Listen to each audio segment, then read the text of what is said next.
60 years ago predicted that if there had been a universe created hot and small, it would have exploded, and the energy would get more and more dilute. And Penzias and Wilson, these Arnold Penzias and Robert Wilson, discover this energy that had been predicted overnight.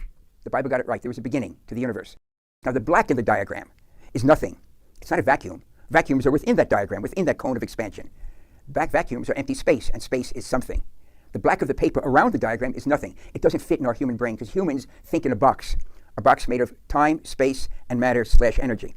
No human, as clever as they might be, as expansive as they might be, thinks out of that box. So when we say outside that diagram is nothing, we can use the words, but we can't conceive of nothing. It doesn't fit in the human brain. How are we going to have this idea of is there a God or not? Notice that the creation force isn't the three-letter word G-O-D. If you look at the words carefully, it's a quantum fluctuations. That understanding was first brought down by Ed Tryon, brilliant human being, in the journal Nature, almost 40 years ago. The universe allows creation of something from nothing, provided you have the laws of nature, the quantum fluctuation. Tryon realized, and he published in the journal Nature, one of the two leading peer-reviewed journals in the world, that you can create something from absolute nothing, provided you've got the laws of nature, quantum physics and the laws of relativity. In other words, the laws of nature. So look what science has discovered. We can create the universe from absolute nothing, provided we have the forces of nature.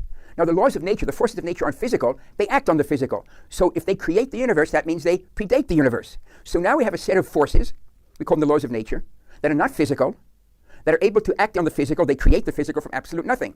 And they predate the universe, which means they predate our understanding of time. Put that together, it sounds very familiar. If you haven't noticed it, that's the biblical definition of God. There's only one nuance that's left hanging. We can talk about it another time, perhaps. Is that which created the universe, those forces active in the universe. But up to that point, science says you are correct. The definition of the biblical God is predates time, outside of time. God is not a physical being, is a force, and it creates the universe.